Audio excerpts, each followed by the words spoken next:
Right, welcome to another video. We're actually going to get some work done on the 916, would you believe? We're at Nelly's. You may have seen his channel, Desmo Works. He does a lot of great work with Ducatis, building engines and lots of other mystical stuff. As you know, I'm pretty much a tea maker in this game, so we're going to see if we can get some work done on the engine. There's a bit of news. We're going to tell you about the cases, which we've had all done before and in readiness for today. But we'll get to it when we get to it.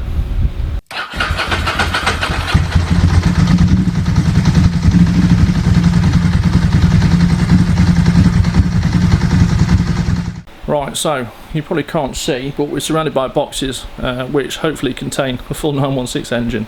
But we've started with the engine cases, and Nelly's just had a quick sort of preparatory look at what they're like.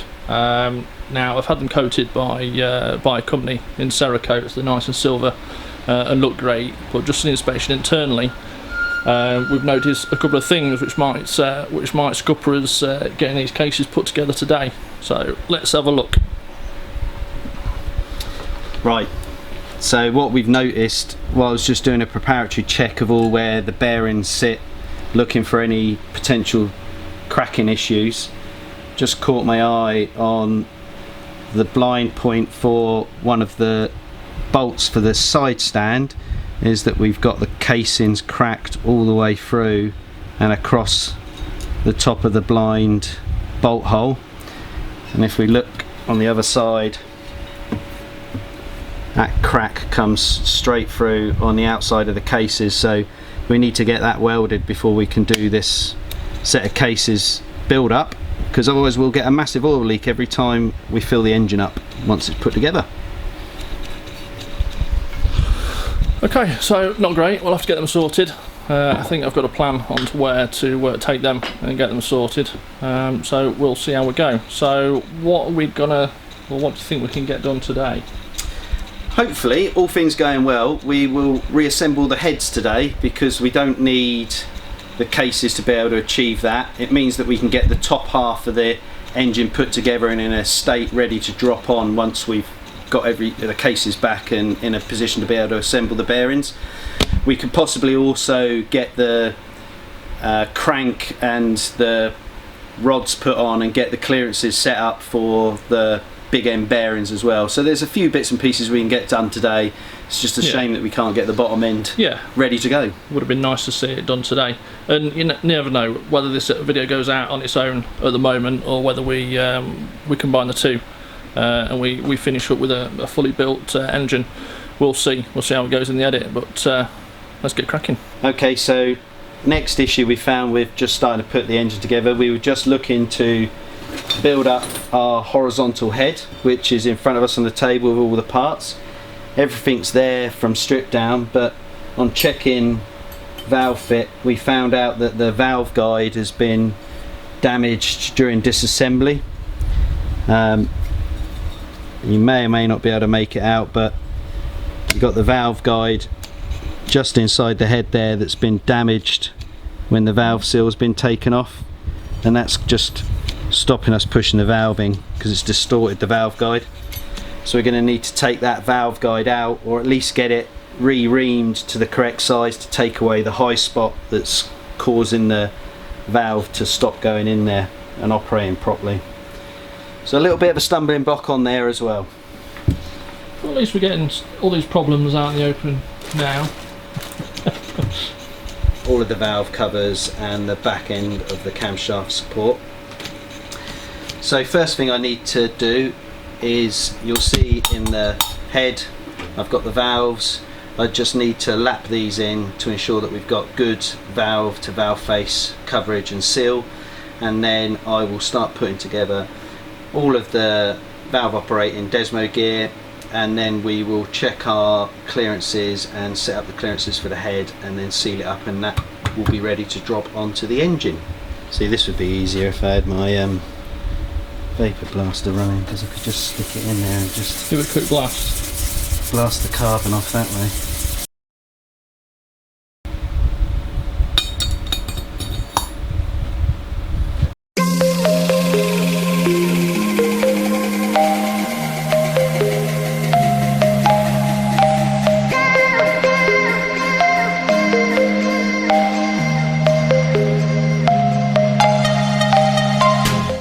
little bit of pitting, so we just need to do a little bit more.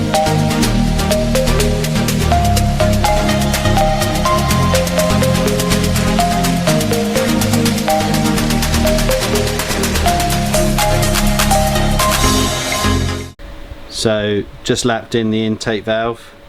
Reasoning behind that is to give a good seal between the inlet and the combustion chamber when the valve is closed, by getting a good face-to-face contact between the valve face and the valve seat face. So by just grinding those faces together, give a nice sealing face on the valve. Just stops any irregularities in airflow and any leakage into the cylinder, maintains your compression within the cylinder, because there's no way of any leak. And if you get lumpy eyed or bad running or lean mixtures, it can be because the valves are letting air past them, or in the case of the exhaust, leaking. So it's an important part of just doing the initial build. So just, you see there now how it's pushed right down.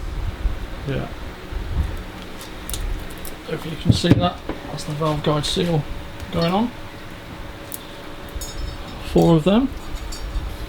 So obviously when it first, you can push it on and it has about, say, 4 or 5 mil to push down. Yeah. And then all I do is I use a long 11 mil socket that fits nicely round the soft part of the seal and just drives on the outer casing to be able to push it down, then leave a spanner against it.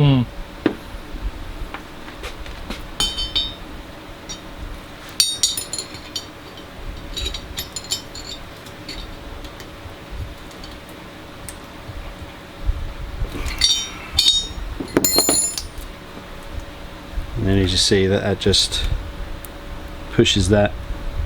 I don't know if you can just about make that out. Pushes it right down onto its base. Yeah. So that's fully seated.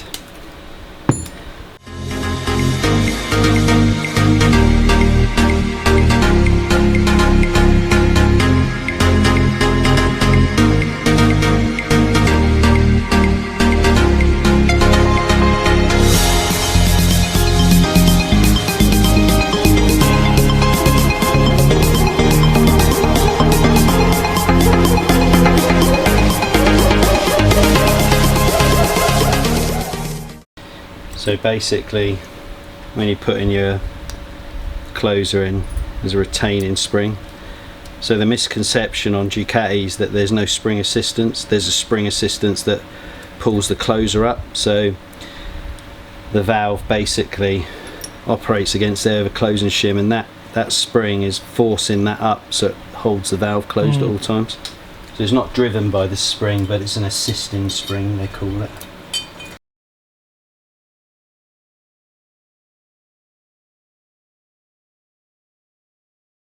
Also a very straightforward, non-fiddly job. Yeah. Oh, one of those jobs that either works first time or never at all.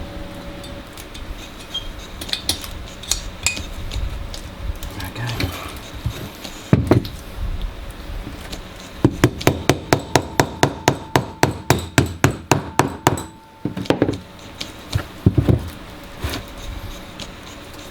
Cool.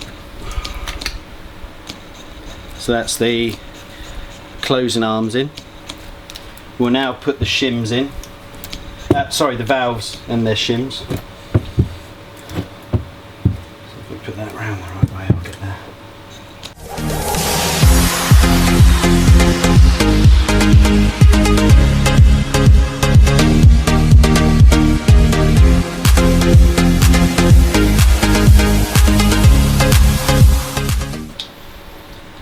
That'll make it a little bit smoky when it first starts up. Don't worry about that. Yeah, it's got to start first. Yeah. It's got to get to that point, isn't it? That side. That one. That side. Let's take these gloves off now because I need to be able to feel what I'm doing. So you should put a little bit of grease on the valve collets just to make it stick a little bit better.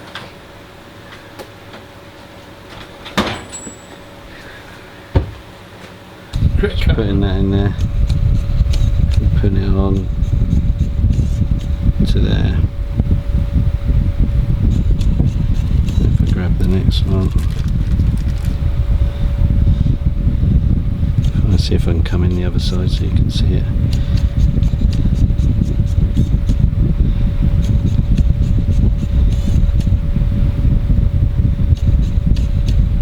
Oh, that's awkward to do, not doing it my normal way.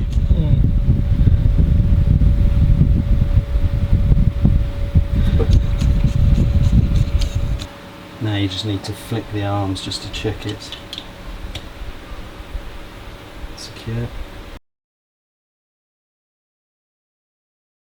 So that's just sealed your closing shims in, so the collet's sitting there, and we just leverage the arm back just to bang against them,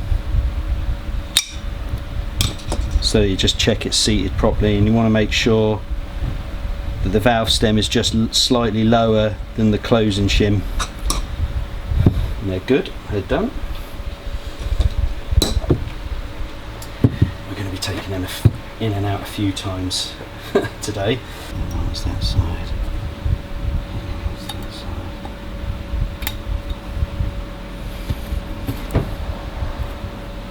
Grease down them in. Is that one in?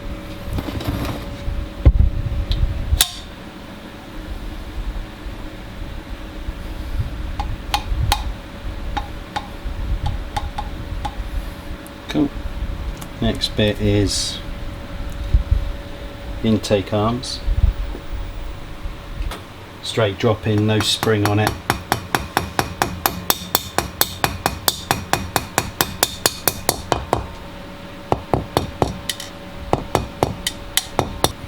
Yeah. So I need to put that in last. So I need to just... Oh! Bearings. We're missing bearings on this side. Have you ordered bearings? So we've just found that during the blasting process they've completely stripped the camshaft cover that goes on the back of the head, so sits on the opposite end of your camshaft to hold it in place, and normally it has a seal in the back, a bearing, and then a circlip to hold it all in place. So we've got the parts down here with the necessary drivers. We're just going to assemble those.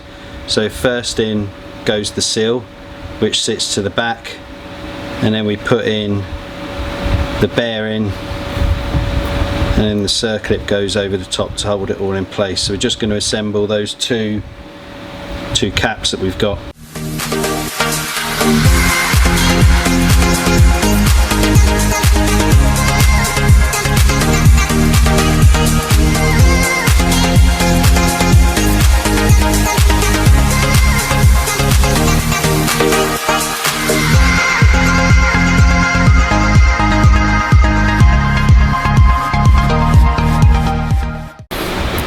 Reassembled. Again, light bit of oil because it's a new bearing.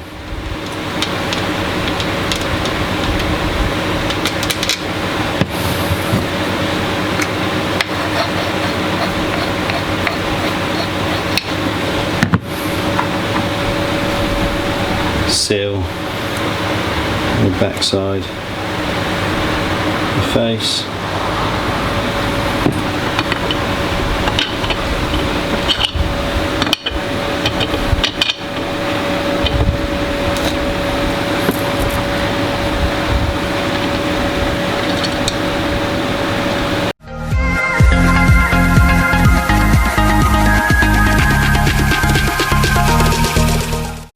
Just going to stick the back exhaust arm in as well.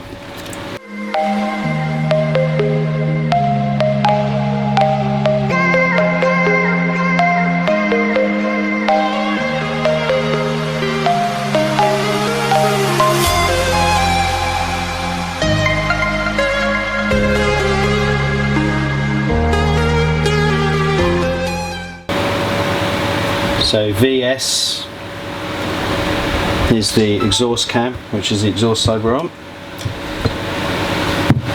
Oh, we didn't have a full set of shims, so I'm going to have to pick one at random, aren't I? So that one needs to go on there.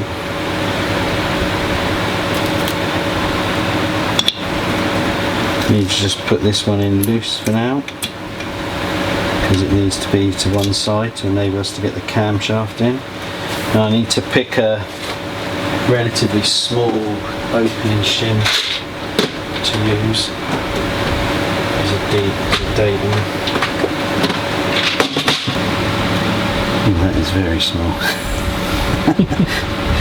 I mean, it's visually smaller. It's going to give me a big opening clearance. Okay. Right.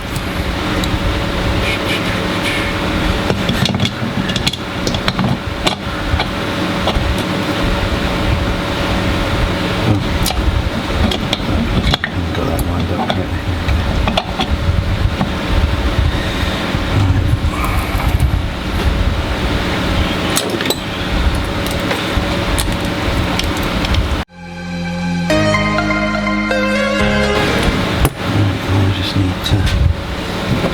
Push that across.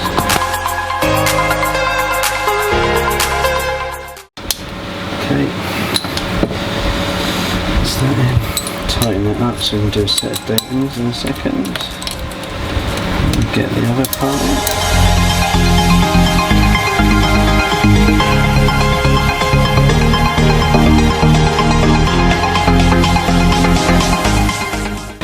On the good side, it's not binding, which means we should have a usable clearance to measure in that side. Right, and on this one we've got that open shim. Oh, they busted. Okay.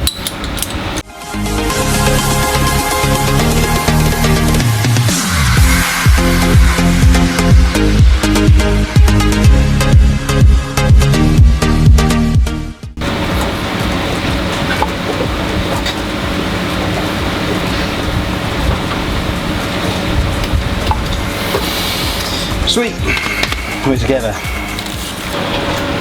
So we've had a bit of tidy up. Now it's time for some clearances. I'm glad. Yes. Nelly's doing them, not me. So some datum clearances just to see where we're at, and then we'll strip it all back down, get the shims out, measure the shims up, and that will tell us between the measured clearance and the measured shim what replacement shims, if any, we need. I mean, we might get lucky and have good clearances straight away on some of the valves. You don't know until you start doing the measurements. On the left exhaust port, I've put in a very small opening shim because we were missing one. So, and I can see visually it's a big clearance. So we've got a massive gap there already that we know we're going to have to address. But we'll see where we land with the shims that came with the head as it was originally fitted. Yeah, 0.2, not 0.5, so 2 doesn't go in, but when I load it, yeah, it goes in, but it will go, 0.15 is clear, yeah, that was 0.2, unloaded, but won't go in.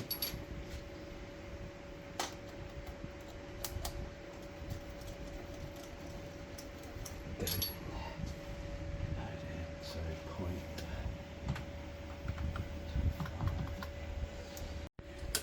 Right.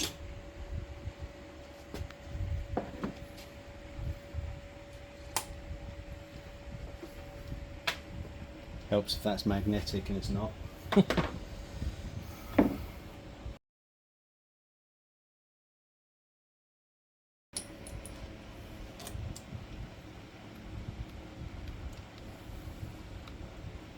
Sparkly shiny ones in there.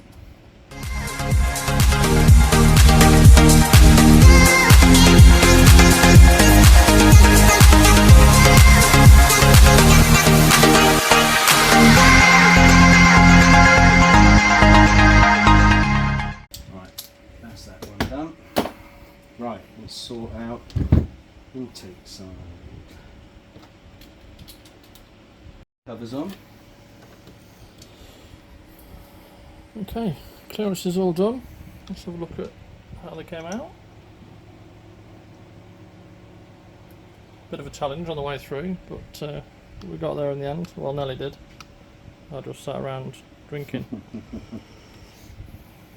Chasing clearances and shims that change the clearances from where they were supposed to be.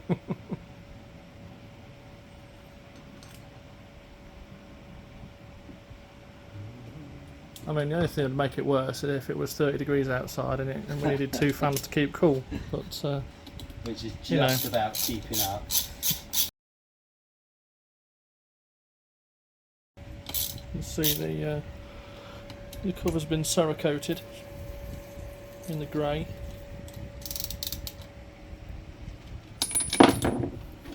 Possibly not to everyone's taste, but I quite like them in that colour. Looks good, looks good.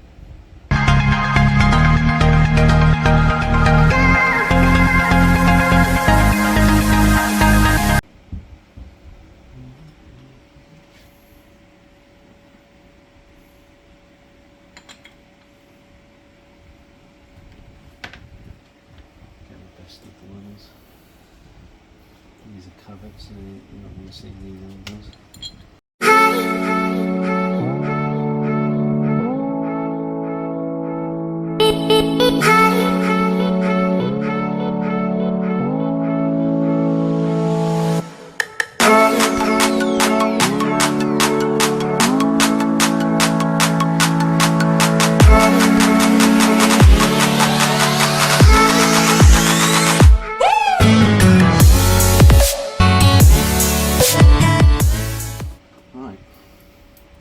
We'll just stick these on loosely for now because they're missing gaskets, just so we don't get any crap in the engine now it's built.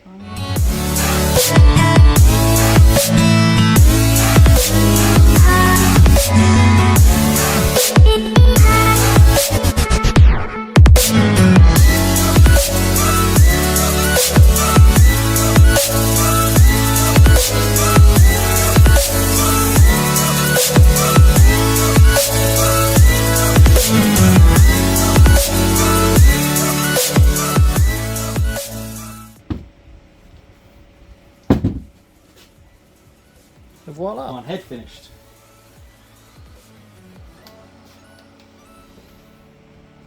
One head finished. We've got to get new gaskets for the exhaust valve cover and the inlet valve cover because we were sent Testa Bassa gasket sets which are slightly smaller. Other than that, we're back together. Shims all done, valves lapped in, new valve seals in, and nice shiny bolts dotted around it as well, which Matt has had inflated. Job's a good one, so catch you in the next video. Cheers then.